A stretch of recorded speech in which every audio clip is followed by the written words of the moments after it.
Hello student, welcome to the biology by Neha Patel.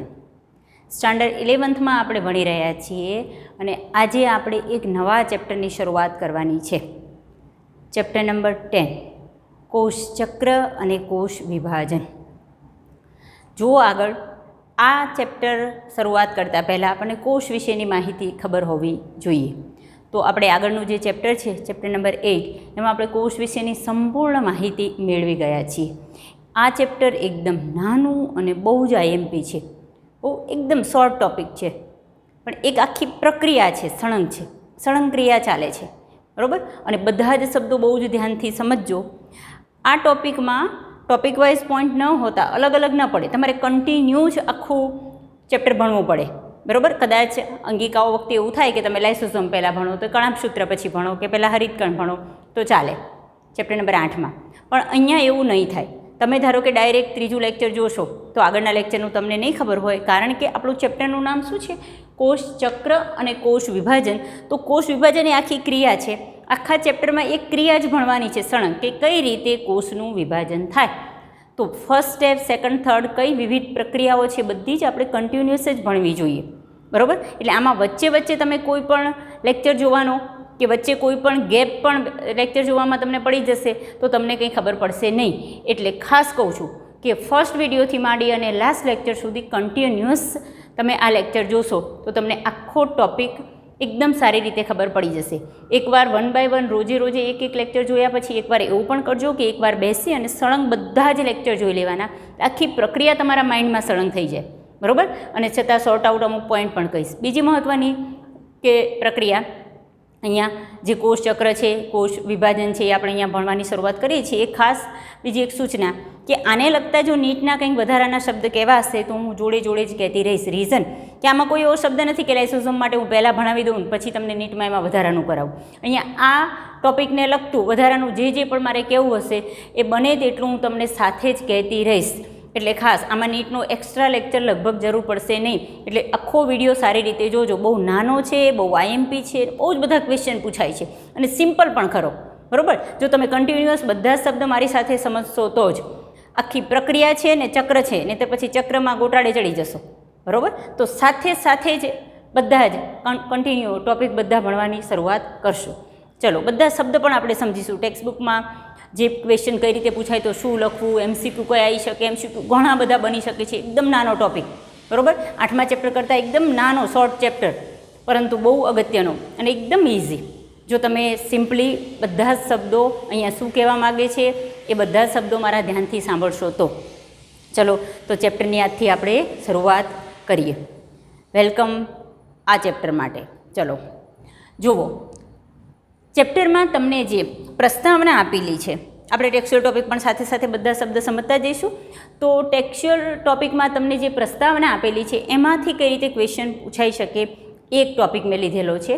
કે first જે પણ તમારું સ્ટાર્ટ થાય છે એમાં આવું લખેલું છે કે સજીવોમાં વૃદ્ધિ માટે કોષ વિભાજનની અગત્યતા. તો પહેલાં તો કોષ વિભાજન એટલે શું એ ભણવાનું તો છે જ, પરંતુ તમને એમ કહે છે કે કઈ ક્રિયા માટે સજીવોને જરૂર પડે છે? વૃદ્ધિ માટે. હવે જુઓ, અહીંયા આ બધા શબ્દો તમારે બહુ જ ધ્યાનથી સમજવા જોશે, કારણ કે જ્યારે તમે ચેપ્ટર નંબર 1 ભણ્યા છો તો સજીવોના જે લક્ષણ છે એમાં એક મહત્ત્વનું લક્ષણ વૃદ્ધિ છે ખાસ.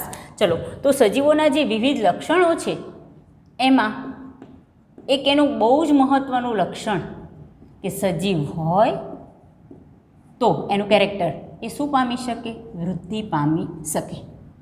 તો વૃદ્ધિ એટલે શું એ આપણને પ્રશ્ન થાય. ખબર જ છે આપણને કે કદમાં વધારો થવો અથવા સંખ્યામાં વધારો થવો એને આપણે શું કહીશું? વૃદ્ધિ કહીશું. કોઈ પણ કોષના કદમાં વધારો થાય અથવા કોષની સંખ્યામાં વધારો થાય તો એને આપણે શું કહીશું? વૃદ્ધિ કહીશું, બરાબર. હવે વૃદ્ધિ છે એ સજીવનું અનિવાર્ય લક્ષણ છે. કોઈ પણ સજીવ હોય તો એ વૃદ્ધિ પામે જ, કદમાં પણ વધે, પ્રજનન દ્વારા એની સંખ્યામાં પણ શું થાય?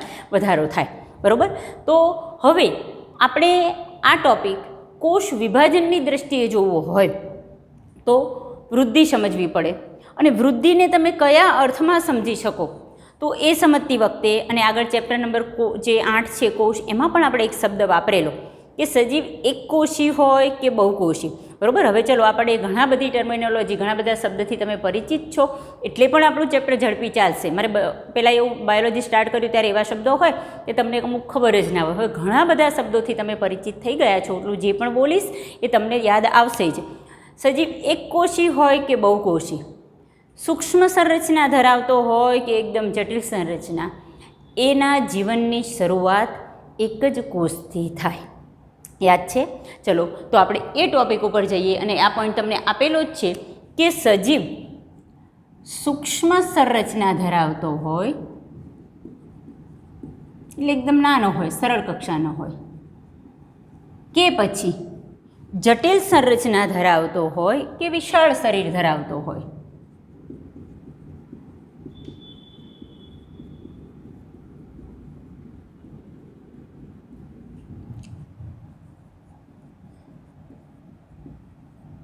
બરાબર. નાનો હોય, એકદમ એક કોષનો હોય, સૂક્ષ્મ સંરચના હોય કે પછી વિશાળ હોય. એટલે ટૂંકમાં એ કહી શકું કે એક કોષી હોય સૂક્ષ્મ સંરચનાવાળો અને બહુકોષી હોય તો પણ એ કદાચ સરળ રચના ધરાવતો હોય કે પછી બહુ જ વિશાળ શરીર ધરાવતો કેવો સજીવ હોય, બહુકોષી સજીવ હોય. એ બધા જ સજીવોના જીવનની શરૂઆત, યાદ છે આ શબ્દ, એક જ કોષથી થાય.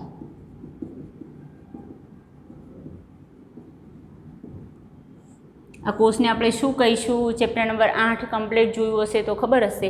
આ કોષ કે જેનાથી સૂક્ષ્મ કે વિશાળ શરીર ધરાવતા ઇનશોર્ટ એક કોષી કે બહુકોષી જીવનની શરૂઆત થાય એને આપણે ફલિતાંડ કહીશું. યાદ છે? તો આ એક કોષ કે જેને આપણે શું કહીશું? ફલિતાંડ કહીશું. હવે ધારો કે આ એક કોષ કે જે કયો છે? ફલિતાંડ છે.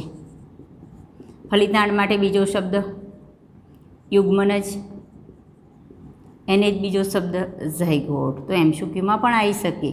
ચેપ્ટર નંબર 8ને અનુલક્ષીને એમસીક્યુમાં, ચેપ્ટર નંબર 10માં પણ, કે સૂક્ષ્મ સંરચના ધરાવતો હોય કે વિશાળ શરીર ધરાવતો હોય, જટિલ સજીવ હોય એટલે કે એક કોષી હોય કે બહુકોષી સજીવ, એના જીવનની શરૂઆત એક જ કોષથી થાય છે અને એ કોષને ફલિતાંડ, યુગ્મનજ કે પછી શું કહેવાય છે? ઝાયગોટ કહે છે. હવે જુઓ કે આ કોષ આવ્યો ક્યાંથી? તમને પ્રશ્ન એ થાય કે આ કોષ પણ ક્યાંકથી આવેલો જ હશે. તો આ કોષ છે એ માદાજન્યુ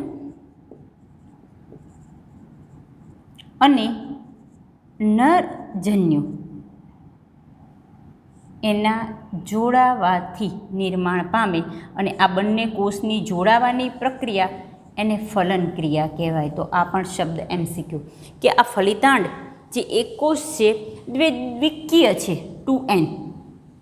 હવે 2n શું? તો એના જે રંગસૂત્રો છે એ દ્વિકીય કન્ડિશનમાં છે. બરાબર. એકકીય કયા કોષ હોય? માદાજન્યુ અને નરજન્યુ. આને એકકીય કહેવાય, આને શું કહેવાય? દ્વિકીય.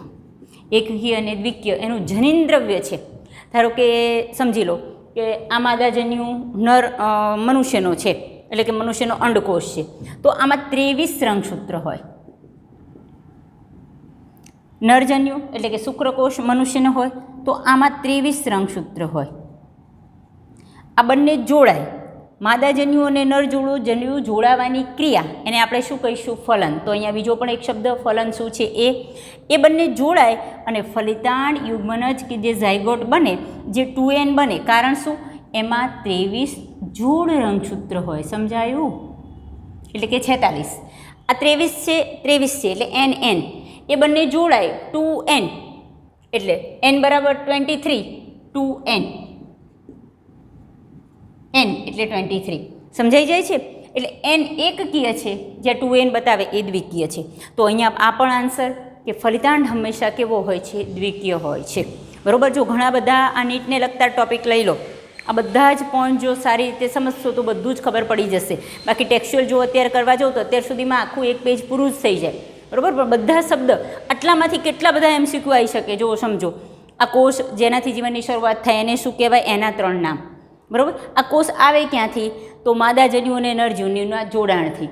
આ જોડાણ થવાની ક્રિયાને શું કહેવાય? ફલન. આ જે કોષો છે જન્યુ કોષો એ કેવા હોય? એકકીય હોય. હવે આ પણ જરૂર પડશે જ આ ચેપ્ટરમાં, એટલે સમજાવું છું. આ બંને કોષો જોડાય તો ફલિતાંડ કેવું બને? હંમેશા દ્વિકીય હોય. બરાબર.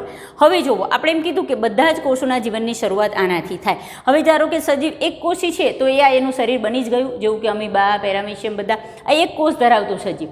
પણ જુઓ કે જટિલ બહુકોષી સજીવનું આમાંથી નિર્માણ કઈ રીતે થાય? બહુ જ મહત્ત્વની વસ્તુ કે પહેલાં આ કોષમાં એક ક્રિયા થાય જેને કોષની વૃદ્ધિ કહેવાય.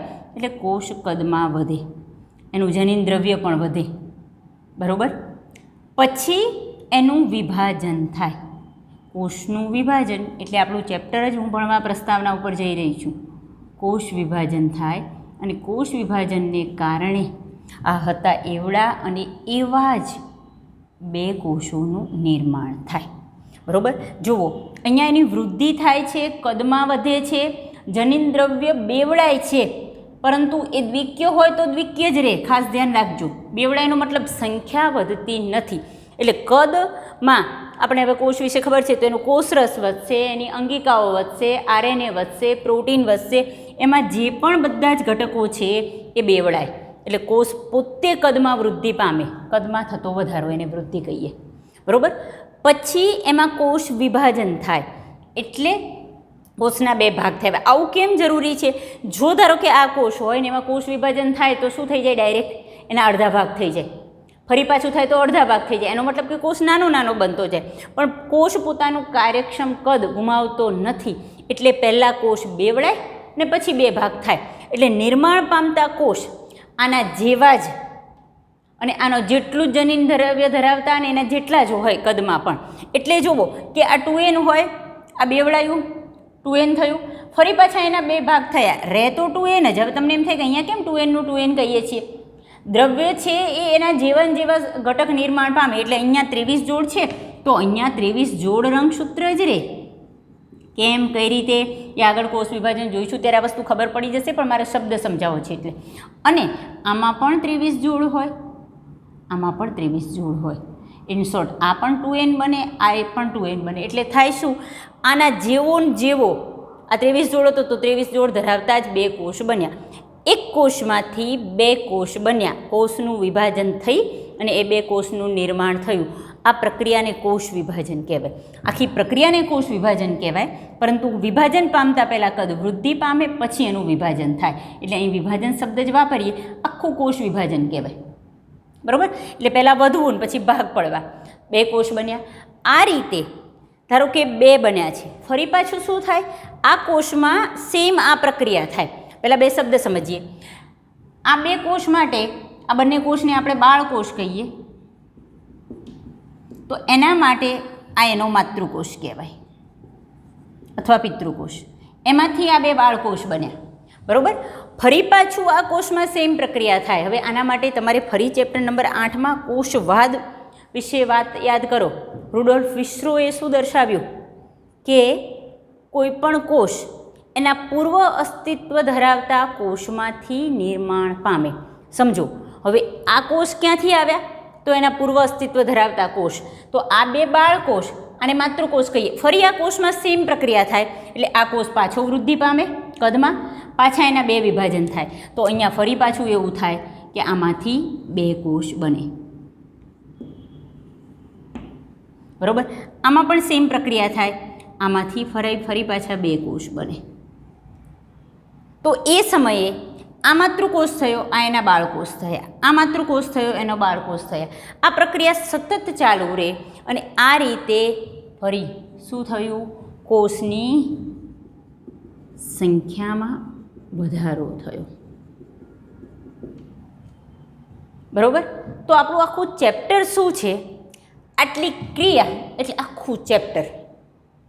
એક કોષ લઈ લો, કઈ રીતે વૃદ્ધિ પામે, કઈ રીતે વિભાજન થાય. હવે તમને એમ થાય કે આટલા પોઈન્ટમાં આખું ચેપ્ટર તો અત્યારે પૂરું જ થઈ ગયું. ઘણાને હું એમ કહું કે ચાલો આટલી પ્રક્રિયા એને કોષ વિભાજન કહેવાય તો કોષ વિભાજન સમજી ગયા. પરંતુ અહીંથી અહીં સુધી પહોંચવામાં એટલે એક કોષમાંથી બે કોષ બનવાની જે ક્રિયા છે એ દરમિયાન કોષ વિવિધ તબક્કામાંથી પસાર થાય છે. જુઓ, એકાંતરાવસ્થા એવા બધા શબ્દો આ વગર આપણે ચેપ્ટર નંબર 8માં જોયેલા. બરાબર. તો એ અલગ અલગ તબક્કામાંથી પસાર થાય અને દરેક સમયે કોષમાં કોઈ વિશિષ્ટ પ્રકારની ક્રિયા થાય. તો આમાંથી આ બે બનતી વખતે કઈ ક્રિયા થાય છે એ આખું સમજવું, એટલે જ આપણું ચેપ્ટર નંબર 10 કોષચક્ર અને કોષ વિભાજન. બરાબર, આટલી ક્રિયાને કોષ વિભાજન કહેવાય. તો ફરી પાછો શબ્દ અહીંયા આ સમજાવું કે કોષચક્ર શું? કોઈ પણ ક્રિયા સતત ચાલુ જ રહે તો એને ચક્ર કહેવાય. જો એક કોષમાં આવું થયું, 2 કોષ બન્યા, ફરી પાછું એનું એ ચક્ર ચાલુ જ રહે. આ કોષમાં આખી ક્રિયા થાય, કોષ વૃદ્ધિ પામે, પાછો વિભાજન પામે ને એમાં 2 કોષ બન્યા, ફરી આમાં પણ ચાલુ રહે. તો સતત કોષ વિભાજનના પ્રક્રિયા ક્રમિક ચાલુ જ રહે, એટલે એ પ્રક્રિયા માટે શબ્દ શું આપ્યો છે? કોષચક્ર. બાકી કોષચક્ર અને કોષ વિભાજન કોઈ અલગ ક્રિયા નથી, પણ કોષ વિભાજનની ક્રિયા વારંવાર કોષમાં પુનરાવર્તિત થતી રહે, એટલે આપણે એને શું કહીએ? કોષચક્ર કહીએ.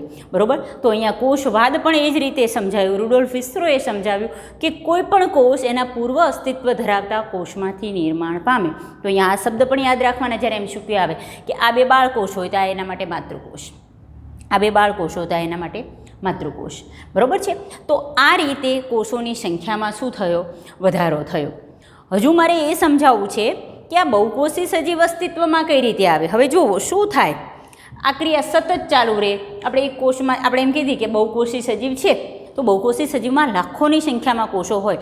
મનુષ્યમાં જ જોઈ લો કે મનુષ્યમાં તાજું જન્મેલું જે બાળક હોય, બરાબર, મનુષ્યમાં જે તાજું જન્મેલ બાળક, ઇન્ફેન્ટ્સ જેને કહીએ, એની અંદર 2 × 10⁻12 જેટલા કોષો હોય. અને જેમ એનું કદ વધતું જાય એમાં કોષોની સંખ્યા વધતી જાય. પુખ્ત વયનો મનુષ્ય જેનું વજન એપ્રોક્સિમેટલી 60 kgની આજુબાજુ હોય, એની અંદર 10⁻14 ટ્રિલિયન કોષો હોય. તો આટલા બધા કોષો નિર્માણ શેમાંથી પામ્યા? એક જ કોષમાંથી, ફલિતાંડમાંથી. બરાબર. શું થતું હશે? દરેક કોષ પહેલાં ફલિતાંડ વૃદ્ધિ પામે, પહેલાં એમાંથી 2 કોષ બને, ફરી એ 2 કોષ વૃદ્ધિ પામે, એમાં વિભાજન થાયને 2 કોષ બને. આ 4 બન્યા, 4માંથી ફરી પાછા 8, 16, એવી રીતે ડબલ કોષો બનતા જ જાય ને એ રીતે આટલા બધા કોષો બને. તો આ રીતે કોષોની સંખ્યામાં શું થાય? વધારો થાય. બીજો પણ એક શબ્દ મારે સમજાવવો છે કે આવું થવાથી શરીર બની જતું નથી. કેમ? સમજો. ચલો, ઘણા હવે ઇકો ફ્રેન્ડલી ગણપતિ બનાવવાનું નીકળ્યું છે, તો શું કરીએ? બધા ઘરે આપણે માટી આમ ભેગી કરીએ. જુઓ, તો કોષોની સંખ્યા ભેગી થઈ એક માટીના પિંડ જેવું થયું. આ માટી નથી, ખાલી તમને સમજાવવા માટે કહું છું. બરાબર. તમારે ધારો કે ગણપતિ બનાવવા છે, કંઈક આકાર આપવો છે, તો શું જોઈએ? પહેલાં માટી જોઈએ. એટલે આપણે શું કરીએ કે આપણે જેટલા કદનું મૂર્તિ બનાવી છે એના માટે થોડી માટી થોડીક લઈએ, પછી એમથી આટલી નહીં ચાલે તો ભેગી કરીએ. તો એ માટીનો જથ્થો થયો, એવું કંઈક થયું, કોષોની સંખ્યા વધી, લાખો કોષો ધારો કે બની જાય. તો એનાથી કે સજીવનું શરીર કે આકાર બનતો નથી. આપણે ધારો કે ગણપતિ બનાવવા હોય તો આપણે શું કરીએ કે એમાંથી થોડીક માટી જુદી પાડીએ, એમાંથી 2 હાથ બનાવીએ, થોડીક માટીનો ટુકડો લઈએ, એમાંથી ગણપતિનું માથું બનાવીએ, એની સૂંઢ બનાવીએ. બરાબર છે. થોડીક માટી લઈએ, દુંદાળા ગણપતિનું પેટ બનાવીએ, એના પગ બનાવીએ. સમજો. પછી બધાને આપણે જોઈન્ટ કરીએ. તો એકચ્યુઅલી થયું શું? ધારો કે માટીનો પિંડ એને તમે કોષોની સંખ્યા સાથે સરખાવો કે આ રીતે આપણા ઘણા બધા કોષો બન્યા. પછી થાય શું? બરાબર. બહુ શબ્દ આ તમને આવા બધા ઉદાહરણ આપું એટલે તમને યાદ આવે, એટલે સિમ્પલી તમે સમજી શકો. થાય શું એ સમયે કે આપણે આમાંથી જુદું માટીનો ઘટક લઈ અને અંગો બનાવ્યા અલગ અલગ. તો એવી જ ક્રિયા અહીંયા પણ થાય. ચોક્કસ ઘણા બધા પહેલાં તો સંખ્યામાં વધી જાય કોષો, પછી સાથે સાથે આ ક્રિયા પણ ચાલુ રહે કે એમાંના અમુક કોષો કાર્ય કરવા માટે ભેગા થાય અને એમાંથી પેશીનું નિર્માણ કરે, જે ક્રિયાને આપણે વિભેદન કહીએ. વિભેદન અને વિભાજન વચ્ચે ફેર છે. આ થયું એને વિભાજન કહેવાય. વિભાજન દ્વારા કોષોની સંખ્યામાં વધારો થાય. નીટ માટેનો MCQ. વિભેદન દ્વારા શું થાય? એમાં અંગકરણ થાય, પેશીનું નિર્માણ થાય, અથવા કાર્ય કરવા માટે ચોક્કસ કોષો ભેગા થાય. આપણે એમ કીધું થોડુંક માટીમાંથી આપણે માથું બનાવ્યું, થોડુંક માટીમાંથી હાથ બનાવી, સેમ એવું થાય. થોડાક કોષો બની અને થોડીક પેશી બનાવે, એ બધી પેશીઓ ભેગી થઈ અને અંગ બનાવે. પછી એમાંથી વિવિધ અંગતંત્રો બને, રુધિરાભિસરણ તંત્ર, શ્વસન તંત્ર, એ બધા તંત્રો ભેગા થઈ અને દેહ એટલે કે શરીર એટલે કે બહુકોષી સજીવનું નિર્માણ થાય. સમજાઈ ગયા? ટેક્સ્ટબુકમાં ખાલી આ એક જ વાક્ય આપણે આ રીતે સમજીશું. ઘણા બધા કોન્સેપ્ટ આમાં આવી ગયા છે, બરાબર. ટેક્સ્ચ્યુઅલ તમને ખબર પડશે જ કે નોટ્સમાં શું લખવાનું. પહેલું વાક્ય તમારે આ ક્વેશ્ચન પૂછાય તો આ લખવાનું આવે, પણ એમાં વૃદ્ધિ શું, વૃદ્ધિ માટે જરૂરી છે એવો ક્વેશ્ચન છે તો પહેલાં વૃદ્ધિ શું સમજવું પડે. પહેલું વાક્ય આ કે એક કોષી સજીવ હોય કે બહુકોષી, એ બનવા માટે એક જ કોષ, તો આ કોષ શું અને આ બધા જ પોઈન્ટ તમે સમજો તો આ રીતે બહુકોષી અને વિશાળ શરીર ધરાવતા સજીવનું શું થાય, નિર્માણ થાય. તો આ બધી ક્રિયા માટે કઈ વસ્તુ અગત્યની છે? કોષ વિભાજનની ક્રિયા અગત્યની છે. ઓકે, આ સંખ્યા વધી એને પણ આપણે વૃદ્ધિ કહીએ. વિભેદન થઈને સજીવનું શરીર બની ગયું. ચલો, તાજું જન્મેલું બાળકનું નિર્માણ થઈ ગયું, આમાં આટલા કોષો થઈ ગયા, પછી એ સજીવનું પણ કદ વધે. અહીં સુધીની ક્રિયા, બહુકોષી સજીવ બની ગયો, ચલો તાજું જન્મેલું બાળક છે એટલે આપણું એક નાનું બાળક જન્મ થઈ ગયો. પછી શું થાય? એ કદમાં વધે છે, મોટા થતા જાય. તમે જુઓ, નાના હતા ત્યાંનો ફોટો જુઓ, કેટલા નાના હતા, બરાબર. અત્યારે જુઓ, સ્ટાન્ડર્ડ 11th આવી ગયા છો, કેવડા મોટા થઈ ગયા છો. તો કઈ રીતે થયા એવી રીતે મોટા? તમારા શરીરમાં શું થયું? કોષોની સંખ્યામાં વધારો થયો. તો એકવાર દેહનું નિર્માણ થયા બાદ પણ એમાં પેશી મોટી થવા માટે, અંગ વધવા માટે પણ સતત કોષોની જરૂર પડે. તો એ કોષો પણ ક્યાંથી આવે? જે હાજર કોષો છે, જે વૃદ્ધિ અંગો છે, એમાં સતત કોષ વિભાજન થઈ કોષોની સંખ્યા બનતી જાય અને એને અનુરૂપ પેશી અને અંગો એ વધતા જાય. તો આ રીતે કદમાં પણ શું થયો? વધારો થયો. સમજાય છે?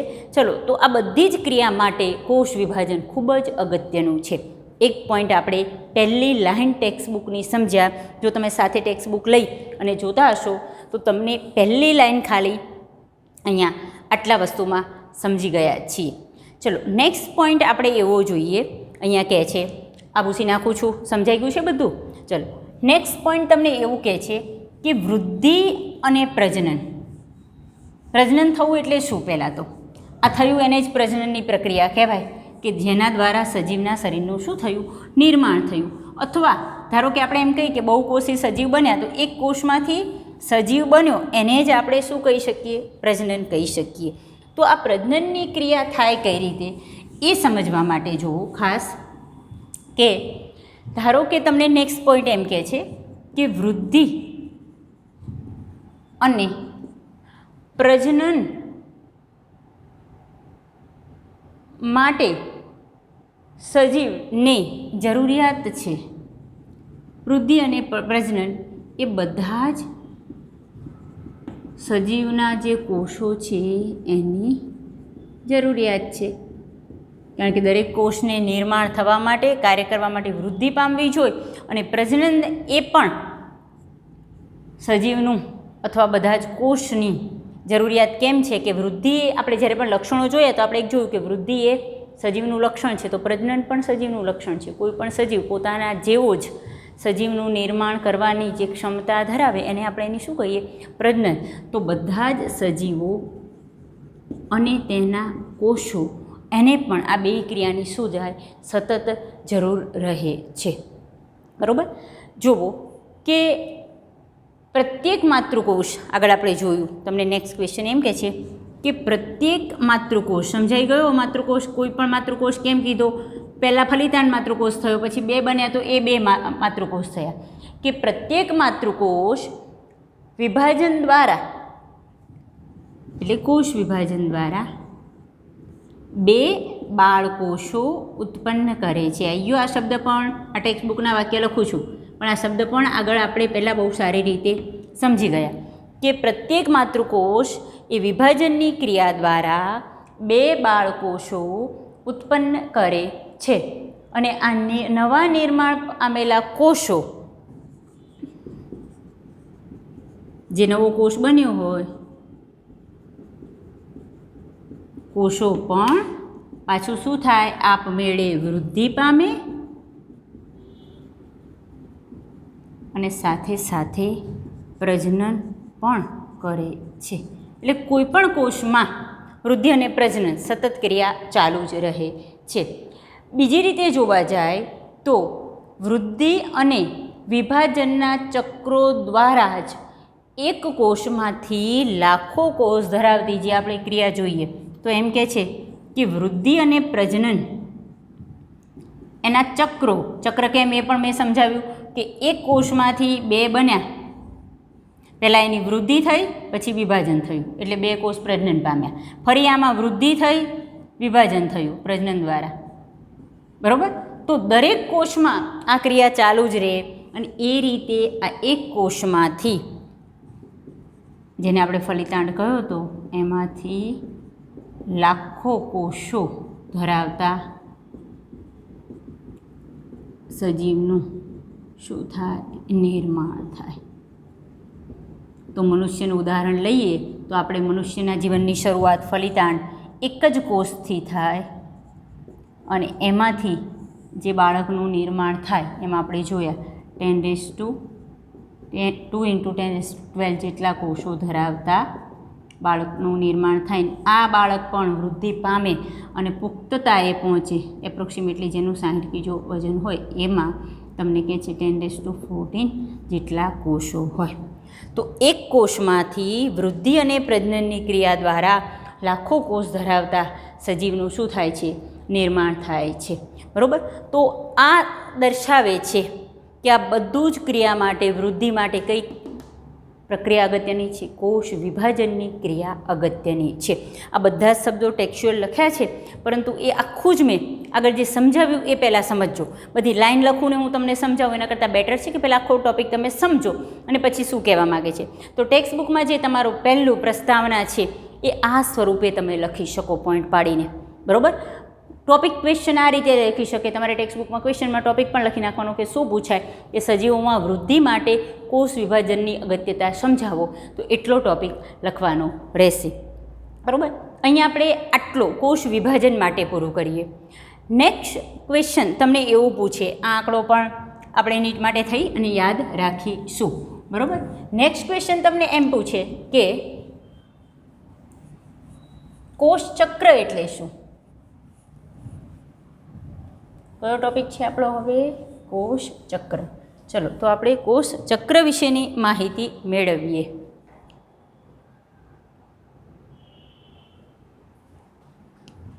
આપણે અત્યાર સુધીમાં કોષ વિભાજન એટલે શું એ સમજી ગયા બહુ સારી રીતે.